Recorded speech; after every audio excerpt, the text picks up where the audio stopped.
We like to call it the Supernatural Hour. And now, our hosts. To this day, Uri Geller's biggest critic his name is James the Amazing Randi. Oh, yes, I seen James the Amazing Randi during my research. What the hell kind of name is? What kind of name is James the Incredible Randy? I don't know. He's an illusionist as well. Yep, The Incredible Randy. What does that mean? Is he's like something like, hey? His name is James Randi, and his magician name is the Incredible Randy, the Amazing Randy. I was sure it was like the Amazing Randy. British slang word for horny, and he's like walking around, hey ladies, I'm Randy. I'm the Incredible Randy. So, and this little rivalry is pretty stiff. The Amazing Randi actually wrote a book titled The Truth About Uri Geller, one of the most eye-opening exposés of the decade about psychic claims and magic. That's one title, by the way. Wow. That's impressive. Yes. And It must have been in small font. and we thought Wisps was a long name. So Randy was one of the first to prove that Geller's performances, and again, I'm not saying telekinesis can't happen, but after doing some reading and watching YouTube videos, I kind of think that Uri Geller is just a really good illusionist. Well, and he may have had some telekinetic properties or things, but limited. Right. And he blew it up to be much more than that for the commercial aspects. And Right. Because he made millions on this. Well, honestly, if you're going to go commercial, I think anybody who's an entertainer by nature is going to blow up something like that and maybe exaggerate it. Because honestly, if it's hey, I can bend a spoon a quarter of a millimeter with my mind, no one's going to pay to see that, because you would need like a micrometer to measure that, versus I can bend a spoon with dissolvable metal with my mind and bend it in half and make loop-de-loops out of it. That's going to sell tickets and etc. Yeah. And so, I mean, really any entertainer, just by their nature, is going to make things more grand and exciting, because that's how you get customers and monetized. Yeah, but like the CIA, they're interested in that quarter of a millimeter measurable Right, and even just effect, it could be used in certain ways and things that they're doing, but that's not going to sell to the public. Right, and even the research that Dan read, because I was familiar with it, but I didn't go like really in depth into the stuff. It sounds like they were more interested in being able to Influence? or see the pictures through his mind. I mean, that doesn't sound like the CIA really even cared two wits about bending a spoon as much as they did about being able to draw grapes from a hid poster card. Speaking of telekinesis, I just knocked that over, whatever that was. It's your phone. It's under the chair. So You're welcome. That was me. Thank you. Castle and his telekinesis. I did it with my mind. Castle's telekinetic. He's throwing things around. So let me tell you a little bit more about the Amazing Randi and Uri Geller. Randy would famously, I guess he did this very publicly, would compare Uri's magic tricks to the magic tricks you could find on the backs of cereal boxes. And he got... Damn. I know. That's cold. He got so inflammatory, they actually went to court over this. They settled it outside the courtroom, and I don't think anybody knows really what the settlement was, but yet it went to court. It got pretty ugly. We don't know how it settled either way or anything, how it ended. It No. just It settled. says the conflict was settled outside the courtroom, and no one really knows what they have actually agreed on. Interesting. I don't know if it's just a lot of magicians were jealous of his abilities. You know, again, whether actual telekinesis or whether just very good illusionist tricks. Most magicians took off their white gloves, as it were, and branded him just a fraud that used conventional magician's tricks and passed them off as psychic abilities. To me, just reading between the lines, the feeling I get, and I could be wrong, is that the magicians weren't so upset at his tricks, but the fact that he passed them off as psychic abilities as opposed to, I'm a magician. You know, it's Right. kind of funny as you say this. I'm just envisioning Joe Babluth from Arrested Development being kicked out of the Magicians Alliance for having his tricks revealed. That's Well, pretty good. We recently went to a magic show just back on New Year's, and it was really good. But you know, it was a magic show. You know, it was illusion. It was not billed as a paranormal thing that he's doing with his mind. Now, he blew me away with some of the magic tricks that he did and the illusions that he did, but, you know, it was not purported as, oh, this is true magic. Right. I watched a thing with Houdini, and Houdini actually put a thing out there that said anybody that can come to me with telekinesis and show me how or that it's real, he offered a large sum of money back in the day because he wanted to incorporate that in his act, and nobody could come up and prove it to him. When we decided on this podcast, we were neither pro Uri Geller or anti Uri Geller. After having done the research, I tend to think that he's just a very good illusionist, I agree. and maybe I'm wrong. That being said, they did a report on him, and by they, it's a leading scientific journal by the name of Nature. Did this research, and it was conducted by Stanford Research Institute in California. And this particular article, widely reported by lots of different outlets, even the New York Times, lent strong support to the belief that the performer, Uri, truly possessed some psychic powers. You can find, like anything, you can find proof that he was actually psychic, Right. and you can find proof that he is just a really good magician and a fraud. So if we take Chad's side, he is a magician with a little bit of a gift. Yeah, and I can buy that. All right. You know, it's interesting. Based on kind of the Johnny Carson thing and the CIA thing, if I look at those two things together, I would venture to guess, in my opinion, that Uri Geller had a little bit of a gift. I mean, I think the CIA thing proves that, because I doubt the CIA is going to have any kind of a Right. testing where he's going to be able to mark a paper to tell what it is. I mean, there's just no way you're going to be able to do that, because they're legitimately looking for something. If they used him, it means he legitimately had a gift. The whole Johnny Carson thing, though, makes me wonder if he used that gift plus illusionist type skills to basically try to make a living as a psychic. Part of me says that, yeah, he probably had some abilities, and everybody in this room has dealt with people who have some abilities that we've been able to measure to an extent. We've been able to prove their claims to a reasonable level to our satisfaction.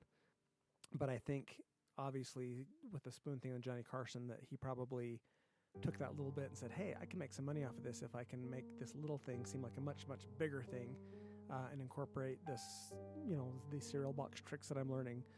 And use the credentials of the CIA to legitimize Right. your claims, and then to expand on those. The hard and thing, then move into the entertainment. and the hard thing with that, and the sad thing, so to speak, and I think we can all attest to this, just being in the paranormal field, is if you actually do have an ability, you actually do have a skill that's paranormal or supernatural or whatever, that's awesome, that's amazing. But the minute you get caught, even as a paranormal investigator, the minute you get caught fabricating anything, when you have a legitimate claim as a paranormal investigator or a psychic or medium or whatever, the minute you get caught BSing something, the credibility for all the legitimate stuff you've done is gone, and anything you do in the future is gone. That's why we are very careful. We've always been very careful, and even since we first started in 2012. If we can't debunk it, we won't use it.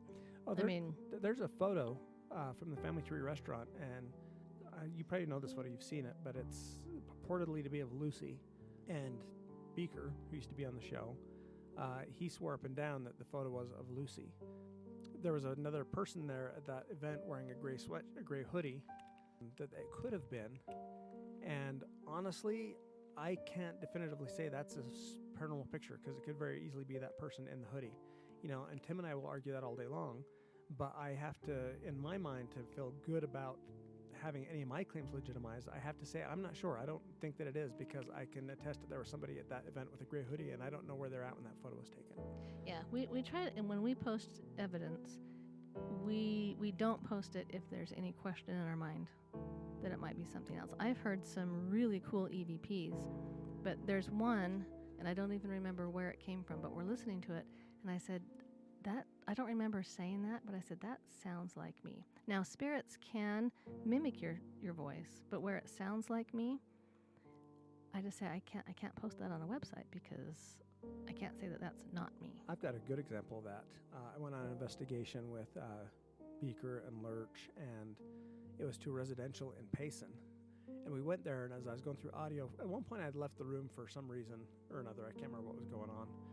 But I came back, got my audio recorder, took it home, and as I'm listening, I hear what sounds like a woman's voice singing. And I'm like, wait a minute. There was no woman there. It's kind of a high-pitched, kind of weird song. And I'm like, I got a really cool EVP. And I played it back for Lurch, and Lurch goes, oh, while you were gone, we're screwing around, and I was singing this song. But if he hadn't have told me it was him, I would have thought I had a cool EVP because I couldn't account for anybody, a woman's voice singing this song. And it's kind of a weird, like, high-pitched, kind of weird. I'm like, oh, wow, that's Sounds cool. like Lurch, being high-pitched and weird. But yeah, and so I was like, oh, I guess that's not an EVP because I was able to account for it after the fact. But so you got to be careful. Right. I'm going to give you a little blurb I learned about Mr. Geller that might kind of explain some of the things he says and why all the magicians are kind of against him. Because it's very easy to think, oh, they were just jealous because he did these really cool things. As magicians, they have kind of a group. I don't know if you call it a guild or whatever it is. But they really take pride in creating convincing illusions. They felt like Uri was demeaning their craft because he would tell people that his abilities were beamed to him from a spaceship sent by a superior civilization in outer space. Oh, that don't sound good. Yeah, so that's not really helping his cause.